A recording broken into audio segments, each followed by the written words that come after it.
ರಾಜಕುಮಾರ ರಾಮಚಂದ್ರನಿಗೆ ಅಮಾತ್ಯ ಸುಮಂತ್ರನ ಪ್ರಣಾಮಗಳು. ಅಮಾತ್ಯರೇ, ವಂದನೆಗಳು. ದಯಮಾಡಿ ಆಸೀನರಾಗಿ. ನನ್ನಿಂದೇನಾಗಬೇಕೆಂದು ಆಜ್ಞೆ ಆಗ. ಅಮಾತ್ಯರೇ, ತಾವು ಹಿರಿಯರು, ನಮ್ಮ ತಂದೆಯವರ ಪರಮಾಪ್ತರು. ತಮ್ಮ ಮೇಲೆ ತಂದೆ ಸಮಾನ ಗೌರವವಿದೆ. ದಯಮಾಡಿ ಆಸೀನರಾಗಿ. ಆಗಲಿ ರಾಮಚಂದ್ರ. ಅಯೋಧ್ಯೆಯ ರಾಜವಂಶದ ಆಶ್ರಯದಾತನಾದ ಈ ಅಮಾತ್ಯನು ರಘುವಂಶದ ಎಲ್ಲ ಹಿರಿಯರಿಗೂ ಕಿರಿಯರಿಗೂ ಸೇವೆ ಸಲ್ಲಿಸಲು ಬದ್ಧನಾಗಿದ್ದಾನೆ. ಅದು ನಮ್ಮ ಭಾಗ್ಯ, ತಮ್ಮ ಉದಾತ್ತತೆ. ಅಮಾತ್ಯರೇ, ಈ ರಾಜ್ಯದ ಸಂತೋಷ, ಸುಲಲಿತ ಆಡಳಿತ ಕ್ರಮ, ಸುರಕ್ಷತೆ ಎಲ್ಲವೂ ತಮ್ಮ ಬುದ್ಧಿವಂತಿಕೆ, ದೂರದೃಷ್ಟಿಯಿಂದ ನಡೆದು ಬಂದಿದೆ. ಇನ್ನು ಮುಂದೆ ಕೂಡ ನಮ್ಮ ತಂದೆಯವರ ಸಹಾಯಕನಾಗಿ ಅಯೋಧ್ಯೆಯ ರಾಜರಕ್ಷಣೆ, ಪ್ರಜಾರಕ್ಷಣೆ ಕಾರ್ಯವನ್ನು ನಿರ್ವಹಿಸಬೇಕು ಎಂದು ತಮ್ಮಿಂದ ಕೆಲವು ಕಾರ್ಯವನ್ನು ನಾನು ನಿರೀಕ್ಷಿಸುತ್ತಿದ್ದೇನೆ. ಅಗತ್ಯವಾಗಿ ನನ್ನಿಂದೇನಾಗಬೇಕೆಂದು ಹೇಳಿ. ಅಮಾತ್ಯರೇ, ಪ್ರಜೆಗಳ ಸಮಸ್ಯೆಗಳು, ಅಗತ್ಯಗಳು ಪ್ರಜಾಪಾಲಕರಾದವರು ಸತತವಾಗಿ ತಿಳಿಯುತ್ತಾ ಇರಬೇಕು. ಇದನ್ನು ತಿಳಿಯಬೇಕು ಎಂದರೆ ನಗರದಲ್ಲಿ ಚಾರರು ಸಂಚರಿಸುತ್ತಾ ಪ್ರಜಾಭಿಪ್ರಾಯವನ್ನು ಸಂಗ್ರಹಿಸಿಕೊಂಡು ನಮಗೆ ಒಪ್ಪಿಸಬೇಕು. ಆಗ ಪ್ರಜೆಗಳ ಕ್ಷೇಮಕ್ಕಾಗಿ ಅಗತ್ಯವಾದ ಕ್ರಮವನ್ನು ತೆಗೆದುಕೊಳ್ಳಲು ನಮಗೆ ಸುಲಭವಾಗುತ್ತದೆ. ಪ್ರಜೆಗಳ ಸಂಕಟವನ್ನು ಚಾರರಿಂದ ನಾವೇ ತಿಳಿದು ಅದನ್ನು ಪರಿಹಾರ ಮಾಡುವುದು ಒಳ್ಳೆಯದು ಎಂದು ನನ್ನ ಭಾವನೆ. ತಮ್ಮ ಆಲೋಚನೆ ರಾಜ್ಯದ ಕ್ಷೇಮ ದೃಷ್ಟಿಯಿಂದ ಅತ್ಯಂತ ಸೂಕ್ತವಾಗಿದೆ. ನಾನು ಕೆಲವು ವಿಷಯ ಸಂಗ್ರಹಣ ನಿಪುಣ ಚಾರರನ್ನು ಈ ಕೂಡಲೇ ಈ ಕಾರ್ಯಕ್ಕೆ ನಿಯೋಜಿಸುತ್ತೇನೆ. ಅವರಿಂದ ಕಾಲಕಾಲಕ್ಕೆ ರಾಜ್ಯದ ಕ್ಷೇಮ, ಪ್ರಜಾಭಿಪ್ರಾಯಗಳನ್ನು ತಿಳಿಯುವ ವ್ಯವಸ್ಥೆಯನ್ನು ಮಾಡುತ್ತೇನೆ. ಆಗಲಿ ಅಮಾತ್ಯರೇ, ಪ್ರಜಾಭಿಪ್ರಾಯವನ್ನು ಕೇಳಲು ನಾನು ಕಾತುರದಿಂದಿದ್ದೇನೆ.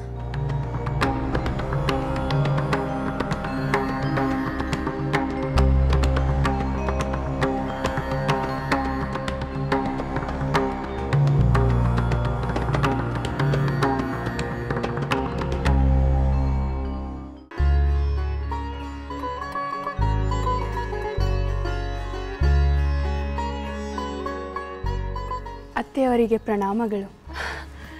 ಸೀತೆ, ದೀರ್ಘ ಸುಮಂಗಲಿ ಭವ. ಕುಳಿತುಕೋ.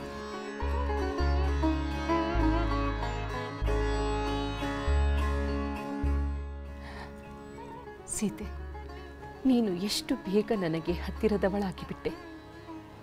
ನಿನ್ನನ್ನು ಪ್ರತಿದಿನ ನೋಡಬೇಕು, ನಿನ್ನೊಡನೆ ಮಾತನಾಡಬೇಕು ಎಂಬ ಹಂಬಲ ನನಗೆ. ಎಷ್ಟೋ ವರ್ಷಗಳಿಂದ ನೀನು ನನ್ನ ಜೊತೆಯಲ್ಲಿಯೇ ಬೆಳೆದೆಯೇನೋ ಎಂಬ ಭಾವನೆ ನನ್ನಲ್ಲಿ ಉಂಟಾಗುತ್ತಿದೆ. ಮಾತಾಮಯಿ, ಅದು ನಿಮ್ಮ ವಿಶ್ವಾಸದ ಫಲ. ಆ ವಿಶ್ವಾಸಕ್ಕೆ ನಿನ್ನ ಸದ್ಗುಣಗಳೇ ಕಾರಣ. ನಿನ್ನಲ್ಲಿ ಸಂತೋಷ ಹಂಚಿಕೊಂಡರೆ ಇನ್ನೂ ಹೆಚ್ಚು ಸಂತೋಷವಾಗುತ್ತದೆ. ದುಃಖವನ್ನು ಹಂಚಿಕೊಂಡರೆ ಮನಸ್ಸಿಗೆ ಸಮಾಧಾನವಾಗುತ್ತದೆ. ಮಾತಾಮಯಿ, ತಮ್ಮ ಸಂತೋಷದ ವಿಚಾರ ತಿಳಿದರೆ ನಾನೂ ಆನಂದ ಪಡುತ್ತೇನೆ. ಆದರೆ ತಮ್ಮಲ್ಲಿ ನೋವಿನ ವಿಚಾರವಿದ್ದು ಅದು ನನ್ನೊಂದಿಗೆ ಹೇಳಿ ಸಮಾಧಾನ ಪಡುವಂಥ ಪರಿಸ್ಥಿತಿ ಎಂದಿಗೂ ಬರುವುದಿಲ್ಲ ಎಂದು ನಾನು ತಿಳಿದಿದ್ದೇನೆ. ಇದು ಇಂದು ಬಂದಿರುವ ನೋವಿನ ವಿಚಾರವಲ್ಲ ಸೀತೆ, ಈಗಾಗಲೇ ಇರುವ ನೋವಿನ ವಿಚಾರ. ಹಿಂದಿನಿಂದಲೂ ಅನುಭವಿಸುತ್ತಿರುವ ನೋವಿನ ವಿಚಾರ. ಮಾತಾಮಯಿ, ಮಹಾರಾಣಿಯಾದ ತಮಗೂ ದುಃಖವಿದೆಯೇ? ಏಕಿರಬಾರದು ಸೀತೆ? ಮಹಾವಂಶದ ಮಹಾರಾಜರ ಮಹಾರಾಣಿ ಎಂದು ಕೂಡಲೇ ನನಗೆ ದುಃಖವೇ ಇರಬಾರದೆಂದೇನೂ ಇಲ್ಲವಲ್ಲ. ಯಾವ ಸತಿಯು ತನ್ನ ಪತಿಗೆ ಇನ್ನೊಂದು ವಿವಾಹವಾಗುವುದನ್ನು ಸಹಿಸುವುದಿಲ್ಲ. ಹಾಗಾದರೆ ಈ ಅರಮನೆಗೆ ರಾಣಿ ಸುಮಿತ್ರಾದೇವಿಯವರು, ರಾಣಿ ಕೈಕೇಯಿಯವರು ಬಂದದ್ದು ನಿಮ್ಮ ದುಃಖಕ್ಕೆ ಕಾರಣವೇ? ಸುಮಿತ್ರೆ ಬಗ್ಗೆ ಹೇಳಿದ ಮಾತುಗಳನ್ನೇ ಕೈಕೇಯಿ ಬಗ್ಗೆ ಹೇಳಲಾರೆ. ಸುಮಿತ್ರೆ ನನ್ನ ನಂತರ ಈ ಮನೆಗೆ ರಾಣಿಯಾಗಿ ಬಂದವಳು. ನನಗೆ ಸಹೋದರಿಯೇ ದೊರಕಿದಂತಾಯಿತು. ಅವಳ ಸದ್ಗುಣಗಳಿಂದ ನನ್ನ ಮನಸ್ಸಿಗೆ ಶಾಂತಿಯನ್ನು ನೀಡುತ್ತಿದ್ದಳು. ಆದರೆ ಕೈಕೇಯಿ ಹಾಗಲ್ಲ. ಕೈಕೇಯಿ ರಾಣಿಯಾಗಿ ಬಂದಾಗ ನನಗಾಗಲಿ ಸುಮಿತ್ರೆಗಾಗಲಿ ಸೋದರಿ ಸಿಕ್ಕಳಲ್ಲ ಎಂಬ ಭಾವನೆ ಬರಲೇ ಇಲ್ಲ. ಒಬ್ಬ ಸವತಿ ಸಿಕ್ಕಳಲ್ಲ ಎಂಬ ನೋವು ಉಂಟಾಯಿತು. ಅದಕ್ಕೆ ಕಾರಣ ಕೈಕೇಯಿ ನಡವಳಿಕೆ. ಮಹಾರಾಜರ ಪ್ರೇಮ, ಐಶ್ವರ್ಯ, ವೈಭವ ಎಲ್ಲವೂ ತನಗೆ ಮಾತ್ರ ಲಭಿಸಬೇಕು ಎಂಬ ಸ್ವಾರ್ಥ. ಆ ಸ್ವಾರ್ಥದಿಂದ ನನಗೆ ಸುಮಿತ್ರೆಗೆ ಬಹಳ ಸರಿ ನೋವನ್ನು ತಂದಿತು. ನಾನು ಸುಮಿತ್ರೆ ಒಬ್ಬರಿಗೊಬ್ಬರು ಸಮಾಧಾನ ಮಾಡಿಕೊಂಡು ಸುಮ್ಮನ. ಈಗ ಅದೇ ಭಾವನೆ ನಿನ್ನಲ್ಲಿ ನನಗೆ ಉಂಟಾಗುತ್ತಿದೆ. ನನ್ನ ನೋವುಗಳನ್ನು ನಿನ್ನ ಬಳಿ ಹಂಚಿಕೊಳ್ಳಬೇಕು ಎಂಬ ಆಸೆ ಉಂಟಾಗುತ್ತಿದೆ. ಈ ವಿಚಾರವೆಲ್ಲ ನಿನಗೆ ಹೇಳುವುದು ಉಚಿತವೋ ಅನುಚಿತವೋ ನನಗೆ ಗೊಂದಲ ಉಂಟಾಗುತ್ತಿದೆ. ಆ ಗೊಂದಲವೇ ಬೇಡ ಮಾತಾಮಯಿ. ತಮ್ಮ ಮನಸ್ಸಿನ ಯಾವುದೇ ವಿಚಾರ ನನ್ನೊಂದಿಗೆ ಹಂಚಿಕೊಂಡಾಗ ಸಮಾಧಾನವಾಗುತ್ತದೆ ಎಂದರೆ ಅದನ್ನು ನನಗೆ ದಯಮಾಡಿ ಹೇಳಿರಿ. ಕಿರಿಯಳಾದ ನನ್ನಿಂದ ತಮ್ಮ ದುಃಖವನ್ನು ಹೋಗಲಾಡಿಸುವ ಯಾವುದೇ ಪ್ರಯತ್ನವಾದರೂ ನಾನು ಸಂತೋಷದಿಂದ ಮಾಡುತ್ತೇನೆ. ನನಗೆ ಗೊತ್ತು ಸೀತೆ, ನೀನು ಎಲ್ಲರ ಮನಸ್ಸಿಗೂ ಸಂತೋಷವನ್ನು ನೀಡುತ್ತಾ ಎಲ್ಲರ ದುಃಖವನ್ನು ಪರಿಹರಿಸುವ ಮನಸ್ಸುಳ್ಳವಳು ಎಂದು. ಅದಕ್ಕೆ ನಿನ್ನ ಬಳಿ ಎಲ್ಲವನ್ನೂ ಹೇಳಿಕೊಂಡೆ. ಆದರೆ ನನ್ನ ಮಾತುಗಳು ನಿನಗೆ ನೋವನ್ನು ತರಬಾರದಷ್ಟೇ.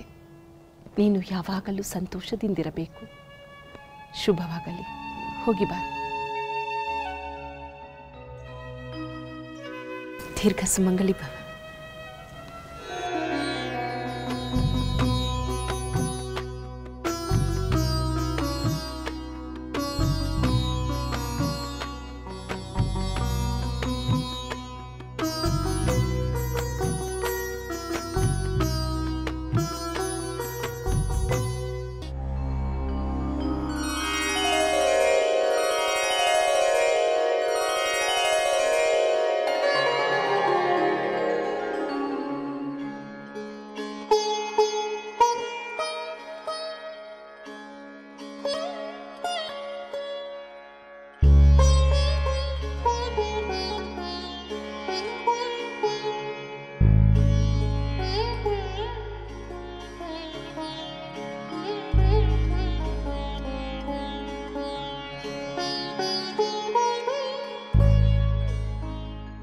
ಊರ್ಮಿಳೆ, ಶ್ರುತಕೀರ್ತಿ ತೆಗೆದುಕೊಳ್ಳಿ.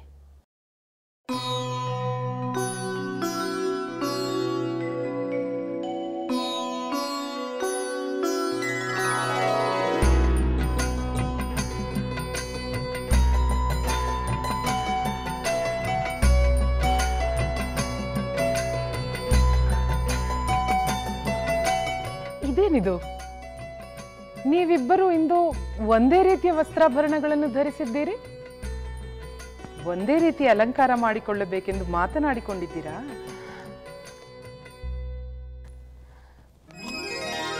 ಹಾಗೇನೂ ಇಲ್ಲ ಮಾತೆ. ಒಮ್ಮೊಮ್ಮೆ ಹೀಗೆ ಆಗುತ್ತದೆ. ನಮಗೆ ಅರಿವಿಲ್ಲದೆ ಒಂದೇ ರೀತಿಯ ವಸ್ತ್ರವನ್ನು, ಒಂದೇ ರೀತಿಯ ಅಲಂಕಾರವನ್ನು ಮಾಡಿಕೊಂಡಿರುತ್ತೇವೆ. ಹೌದು ಮಾತೆ. ಮಿಥಿಲೆಯಲ್ಲಿ ಕೆಲವು ಬಾರಿ ಸಹೋದರಿ ಸೀತೆ, ಮಾಂಡವಿಯನ್ನು ಸೇರಿ ನಾವು 4 ಸಹೋದರಿಯರು ಒಂದೇ ಬಣ್ಣದ ವಸ್ತ್ರವನ್ನು ಧರಿಸಿ ನಮಗೆ ನಾವೇ ಆಶ್ಚರ್ಯಪಡುತ್ತಿದ್ದೆವು. ಅದರಲ್ಲಿ ಆಶ್ಚರ್ಯಪಡುವಂಥದ್ದೇನಿದೆ? ಅದು ನಿಮ್ಮಲ್ಲಿರುವ ಸಮಾನ ಮನೋಧರ್ಮವನ್ನು, ಸಮಾನ ಅಭಿರುಚಿಯನ್ನು ತೋರಿಸುತ್ತದೆ. ನಿಮ್ಮ ಮನಸ್ಸುಗಳಲ್ಲಿರುವ ಸಾಮ್ಯತೆ, ಅನ್ಯೋನ್ಯತೆಯಿಂದ ಹೀಗಾಗಿರುತ್ತದೆ. ಎಲ್ಲ ಕುಲದಲ್ಲಿಯೂ ಎಲ್ಲ ಮನೆತನಗಳಲ್ಲಿಯೂ ಇಂತಹ ಅಪೂರ್ವವಾದ ಹೊಂದಾಣಿಕೆ ಸಿಗುವುದು ದುರ್ಲಭ. ಮಿಥಿಲೆಯ ಸಹೋದರಿಯರಾದ ನಿಮ್ಮಲ್ಲಿ ಮತ್ತು ಅಯೋಧ್ಯೆಯ ರಾಜಕುಮಾರರಲ್ಲಿ ಮಾತ್ರ ಇಂತಹ ಅಪೂರ್ವವಾದ ಹೊಂದಾಣಿಕೆ ಸಾಧ್ಯ. ವಿವಾಹದ ಮೂಲಕ ಈ 2 ಕುಟುಂಬಗಳು ಒಂದಾಗಿದ್ದು ಅತ್ಯಂತ ವಿಶೇಷ.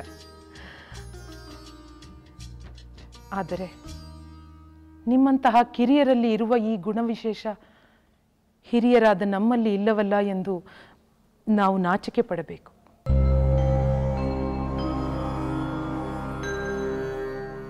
ಮಾತೆಯವರೇ, ನಿಮ್ಮಲ್ಲಿ ಏಕೆ ಇರುವುದಿಲ್ಲ? ನೀವು ನಮಗಿಂತ ಉತ್ತಮರು, ತಿಳಿದವರು. ಹೌದು ಮಾತೆ, ನಿಮ್ಮನ್ನು ಕಂಡು ನಾವು ಕಲಿಯಬೇಕು. ಇಲ್ಲ ಇಲ್ಲ, ನಮ್ಮನ್ನು ಕಂಡು ಕಲಿಯದೇ ಇರಬೇಕಾದ ವಿಷಯವೂ ಇದೆ. ನಮಗೆ ಆಶ್ಚರ್ಯವಾಗುತ್ತಿದೆ. ಅದೇನೆಂದು ಕೇಳಿದರೆ ತಪ್ಪಾಗುವುದಿಲ್ಲ ತಾನೇ? ಇಲ್ಲ, ಖಂಡಿತ ತಪ್ಪಾಗುವುದಿಲ್ಲ. ನೀವುಗಳು ಅದನ್ನು ತಿಳಿಯುವುದೇ ಒಳ್ಳೆಯದು. ಈ ಅರಮನೆಯಲ್ಲಿ ನಾನು, ಕೌಸಲ್ಯೆ ಹಾಗೂ ಕೈಕೇಯಿ ಮೂವರು ರಾಣಿಯರು. ಕೌಸಲ್ಯೆ ನನಗೆ ಅಕ್ಕನಾದರೆ ಕೈಕೇಯಿ ನನಗೆ ತಂಗಿಯಾಗಬೇಕು. ನಾವು ಮೂವರು ಪ್ರಭುವಿನಲ್ಲಿ ಸಮಾನವಾದ ಪ್ರೇಮವನ್ನಿಟ್ಟಿದ್ದೇವೆ. ಮೂವರು ಸಮಾನವಾದ ಭೋಗ ಭಾಗ್ಯಗಳನ್ನು ಪಡೆದಿದ್ದೇವೆ. ಆದರೂ ನನಗೆ ಕೌಸಲ್ಯೆಯಲ್ಲಿರುವ ಪ್ರೀತಿ ಮತ್ತು ಕೌಸಲ್ಯೆಗೆ ನನ್ನಲ್ಲಿರುವ ಪ್ರೀತಿ ಕೈಕೇಯಿಗೆ ನಮ್ಮಿಬ್ಬರಲ್ಲೂ ಇಲ್ಲ. ನಾನು ಹಾಗೂ ಕೌಸಲ್ಯೆ ಕೈಕೇಯಿಯ ದೆಸೆಯಿಂದಾಗಿ ಎಷ್ಟೋ ಮಾನಸಿಕ ವೇದನೆಯನ್ನು ಅನುಭವಿಸಿದ್ದೇವೆ. ಅದೇ ರೀತಿ ಕೌಸಲ್ಯೆ ಹಾಗೂ ನಾನು ಪರಸ್ಪರ ಮಾನಸಿಕ ಸಮಾಧಾನವನ್ನು ಪಡೆದಿದ್ದೇವೆ. ಈಗ ನೀವೇ ಹೇಳಿ, ನೀವು ನಾಲ್ವರು ಸಹೋದರಿಯರಲ್ಲಿರುವ ಈ ಗುಣ ಹೆಚ್ಚು ಅಥವಾ ನಾವು ಮೂವರು ಸವತಿಯರಲ್ಲಿರುವ ಗುಣ ಹೆಚ್ಚು?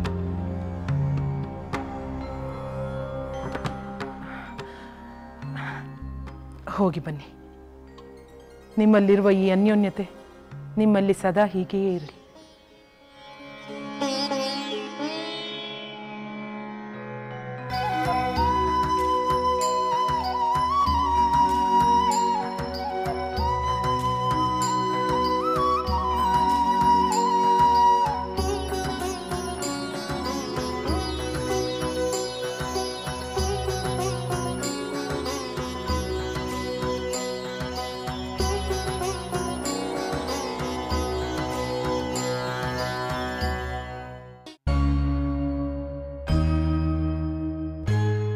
ರಾಜಕುಮಾರರಿಗೆ ವಂದನೆಗಳು.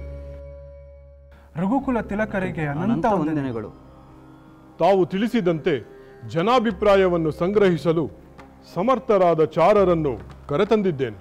ಸರಿ, ನಿಮ್ಮ ಕೆಲಸವೇನೆಂದು ಈಗಾಗಲೇ ಅಮಾತ್ಯರಿಂದ ಅರಿವಾಗಿರಬಹುದು. ಆಗಿದೆ ಪ್ರಭು. ಪ್ರಜೆಗಳ ಸಮಸ್ಯೆಗಳನ್ನು ತಿಳಿದುಕೊಂಡು ಅವರ ಅಭಿಪ್ರಾಯಗಳನ್ನು ಸಂಗ್ರಹಿಸಿಕೊಂಡು ದೊರೆಗಳಿಗೆ ಅರಿಕೆ ಮಾಡುವುದು. ಹೌದು, ಆದರೆ ಒಂದು ವಿಷಯ ನೆನಪಿರಲಿ. ಅಭಿಪ್ರಾಯವನ್ನು ಸಂಗ್ರಹಿಸುವಾಗ ಪ್ರಜೆಗಳಿಗೆ ಯಾವುದೇ ತರಹದ ಕಷ್ಟ ಬರಬಾರದು.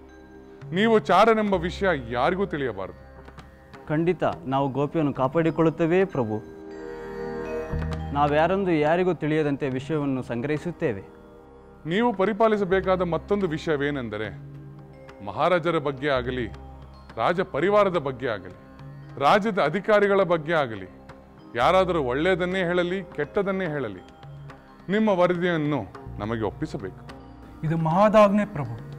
ಹಾಗೆಯೇ ನಿಮಗೆ ನಮ್ಮ ಮೇಲೆ ಪೂಜ್ಯ ಭಾವನೆ ಇದೆ ಎಂಬ ಮಾತ್ರಕ್ಕೆ ಯಾರಾದರೂ ನಮ್ಮ ವಿರುದ್ಧ ಮಾತನಾಡಿದರೆ ನೀವು ಕೋಪಗೊಳ್ಳುವುದೇ ಆಗಲಿ, ಅವರನ್ನು ನಿಗ್ರಹಿಸದೇ ಆಗಲಿ ಮಾಡಕೂಡದು. ಅವರು ಹೇಳಿದ್ದನ್ನು ನಮಗೆ ತಿಳಿಸುವುದಷ್ಟೇ ನಿಮ್ಮ ಕರ್ತವ್ಯ. ಆಗಲಿ ಪ್ರಭು, ಈ ವಿಷಯವನ್ನು ಚಾಚೂ ತಪ್ಪದೆ ಪಾಲಿಸುತ್ತೇವೆ. ಸರಿ, ನೀವಿನ್ನು ನಿಮ್ಮ ಕಾರ್ಯವನ್ನು ಆರಂಭಿಸಬಹುದು. ಆಗಲಿ ಪ್ರಭು, ತಮ್ಮಿಂದ ಅನುರಕ್ತರಾದೆವು. ಪ್ರಭು, ಈ ಚಾರರ ಕುಲ, ಗುಣ, ವಿದ್ಯೆ, ವಿನಯಗಳ ಬಗ್ಗೆ ಸಂಪೂರ್ಣವಾಗಿ ತಿಳಿದುಕೊಂಡು ತಾವು ತಿಳಿಸಿದಂತೆ ಈ ಕಾರ್ಯಕ್ಕೆ ನಿಯೋಜಿಸಲಾಗಿದೆ. ಒಳ್ಳೆಯದು ಅಮಾತ್ಯರೇ. ಪ್ರಜೆಗಳ ಕ್ಷೇಮಕ್ಕಾಗಿ ನಿರ್ಧಾರವನ್ನು ತೆಗೆದುಕೊಳ್ಳಲು ಈ ವ್ಯವಸ್ಥೆಯಿಂದ ಅನುಕೂಲವಾಗುತ್ತದೆ. ನೀವು ನಿಮ್ಮ ರಾಜ್ಯ ಕಾರ್ಯವನ್ನು ಮುಂದುವರಿಸಬಹುದು.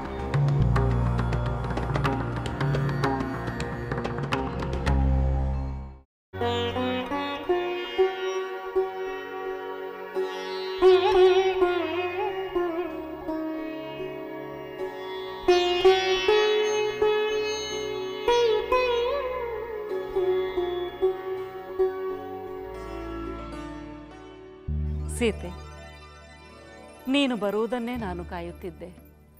ಅಹುದೇ, ಉದ್ಯಾನವನದಲ್ಲಿದ್ದ ನಾನು ನಿಮ್ಮ ಸಂದೇಶ ತಲುಪಿದ ತಕ್ಷಣ ಹೊರಟು ಬಂದೆ. ನನ್ನಿಂದ ನಿಮಗೇನಾದರೂ ಕಾರ್ಯವಾಗಬೇಕಾಗಿತ್ತೇ? ಇಲ್ಲ ಸೀತೆ, ಇಲ್ಲ. ಇಂದು ನನ್ನ ಮನಸ್ಸಿನಲ್ಲಿರುವ ವಿಚಾರಗಳನ್ನು ನಿನ್ನ ಮುಂದೆ ಹೇಳುವ ಆಸೆ ಆಯಿತು.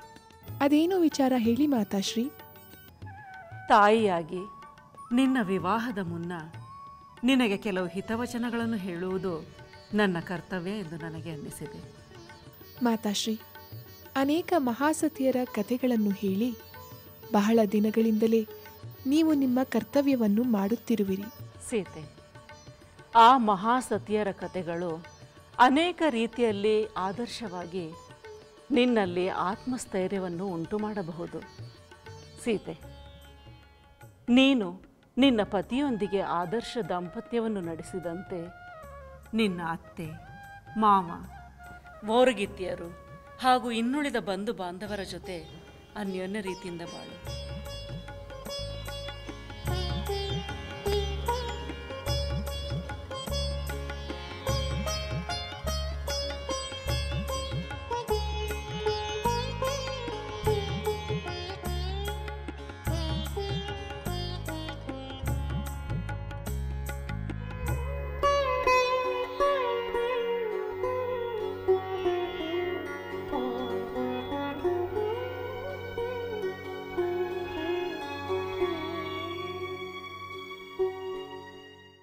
ದೊಡ್ಡ ಭಾವನವರ ಬಗ್ಗೆ ನಿಮ್ಮ ಭಾವನೆ ಏನೆಂದು ಯೋಚಿಸುತ್ತಿದ್ದೆ.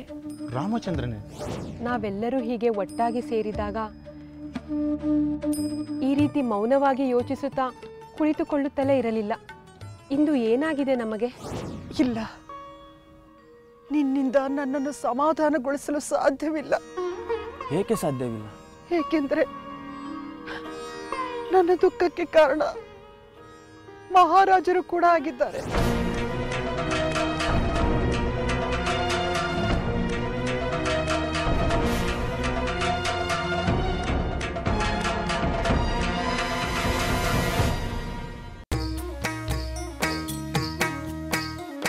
ಲಂಕೆಯಲ್ಲಿನ ದುರುಳ ದರ್ಪವು ಸೀತೆ ಸಹನೆಗೆ ಸೋತಿತು.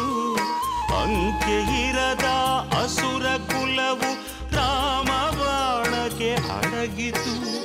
ದೂರವಿರಲಿ ಸನಿಹವಿರಲಿ ರಾಮ ಹೃದಯ ನಿವಾಸಿನಿ.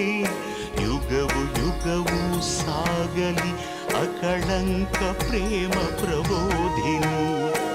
ಅಮರ ಗಾಧೆ ಧರಣಿ ಜಾತೆ ಸಾಧ್ವೆ ಸೀತೆ ಸುಚರಿತೆ. ಸಹನ ಶಕ್ತಿ ಪತಿಯ ಭಕ್ತಿ ಲೋಕಮಾನ್ಯ ವಂದಿತೆ.